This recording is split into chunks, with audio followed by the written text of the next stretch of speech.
Hello everyone, हमारे channel पे आप सबका स्वागत है। तो आज हम वन क्लास वन टॉपिक के तहत देखेंगे उत्तर प्रदेश के प्रमुख पक्षी विहार। उत्तर प्रदेश में पक्षियों के संरक्षण की यात्रा शुरू होती है 1984 से, जब पहली बार नवाबगंज पक्षी विहार की स्थापना उन्नाव में हुई थी। इसके बाद से ये सिलसिला अभी तक चल रहा है। तो चलिए हम देखते हैं उत्तर प्रदेश के कुछ अन्य प्रमुख पक्षी विहार। राज्य का प्रथम पक्षी विहार कौन सा है? चंद्रशेखर आजाद, वही नवाबगंज पक्षी विहार जिसकी अभी हमने बात करी। राज्य का सबसे बड़ा पक्षी विहार है लाख बहोशी पक्षी अभ्यारण्य, जिसका स्थान क्या है? कन्नौज।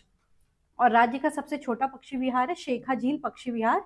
ये कहाँ पे है? अलीगढ़ में। देखिए, आपसे एग्जाम में यही पूछा जाता है कि ये वाला पक्षी अभ्यारण्य या पक्षी विहार कहाँ पे है, इसकी लोकेशन पूछी जाती है। तो लोकेशन हमारे लिए बहुत इंपॉर्टेंट है। चंद्रशेखर पक्षी विहार ये कहाँ पर है? इसका स्थान उन्नाव में है। इसकी स्थापना 1984 में हुई थी और इसका क्षेत्रफल कितना है? 2 वर्ग किलोमीटर का। इसके बाद लाख बहोशी पक्षी अभ्यारण्य या पक्षी विहार, ये कन्नौज में है। इसकी स्थापना 1988 में हुई थी। ठीक, और इसका एरिया कितना है? 80.24 वर्ग किलोमीटर। इसके बाद शेखा झील पक्षी विहार, ये अलीगढ़ में है। ये इसलिए भी महत्वपूर्ण है क्योंकि ये अभी नया ही पक्षी विहार है। 2016 में इसकी स्थापना हुई थी। अभी इसको बने हुए सिर्फ 10 साल हुए हैं। और इसका क्षेत्रफल कितना है? 0.40 वर्ग किलोमीटर है ना। ये सबसे छोटा पक्षी विहार है। अब हम देखते हैं कुछ और पक्षी विहार। समसपुर पक्षी विहार, इसकी स्थापना 1987 में हुई थी। इसका स्थान रायबरेली है और इसका एरिया है 8 वर्ग किलोमीटर का। बखीरा पक्षी विहार, ये संत कबीर नगर में है। इसका एरिया है 29 वर्ग किलोमीटर। पार्वती अर्का पक्षी विहार, ये गोंडा में है। इसका एरिया है 11 वर्ग किलोमीटर। फिर सांडी पक्षी विहार, ये हरदोई में है। इसका एरिया है 3 वर्ग किलोमीटर। समान पक्षी विहार, ये मैनपुरी में है। इसका एरिया है 5 वर्ग किलोमीटर का। ओखला पक्षी विहार गौतम बुद्ध नगर में है। ये 4 वर्ग किलोमीटर क्षेत्र में फैला हुआ है। इसके बाद विजय सागर पक्षी विहार, ये महोबा में है। ये फैला हुआ है 3 वर्ग किलोमीटर में।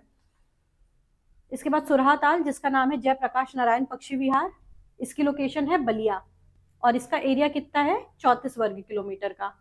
ठीक है, और इसकी स्थापना 1991 में हुई थी। इसके अलावा सुर सरोवर पक्षी विहार की स्थापना भी 1991 में हुई थी। ये आगरा और इटावा के क्षेत्र में है। ठीक है, ये आगरा और इटावा क्षेत्र में है और इसका एरिया है 4 वर्ग किलोमीटर का। ये आप याद रखेंगे। इसके बाद डॉक्टर भीमराव अंबेडकर पक्षी विहार, इसकी स्थापना 2003 में हुई थी। इसका क्षेत्रफल है 4 वर्ग किलोमीटर का और इसकी लोकेशन क्या है? बेती कुंडा प्रतापगढ़। ठीक, ये कहाँ पर है? प्रतापगढ़ में है। डॉक्टर भीमराव अंबेडकर पक्षी विहार। इसके बाद देखिए, मृग के संरक्षण के लिए एक आरक्षित क्षेत्र है चांद खमिया कृष्ण मृग आरक्षित वन क्षेत्र। इसका स्थान क्या है? ये मेजा प्रयागराज में है। ठीक, इसकी स्थापना हुई थी 2017 में और ये कितने एरिया में फैला हुआ है? 126.12 वर्ग किलोमीटर में फैला हुआ है। इसके बाद देखिए पटना पक्षी विहार, इसकी स्थापना 1990 में हो गई थी। ये 1 वर्ग किलोमीटर में फैला हुआ है, लेकिन महत्वपूर्ण ये इसलिए है क्योंकि एटा के पक्षी विहार को रिजर्व अभ्यारण्य घोषित कर दिया गया है। ठीक है, इसके बाद देखिए वाराणसी कछुआ अभ्यारण्य, ये कहाँ पे है? ये वाराणसी में 7 किलोमीटर गंगा प्रवाह वाले एरिया में है और इसकी स्थापना हुई थी मार्च 2020 में। चलिए अब हम जल्दी से रिवाइज कर लेते हैं प्रमुख पक्षी विहारों को। चंद्रशेखर आजाद पक्षी विहार, इसकी लोकेशन है उन्नाव।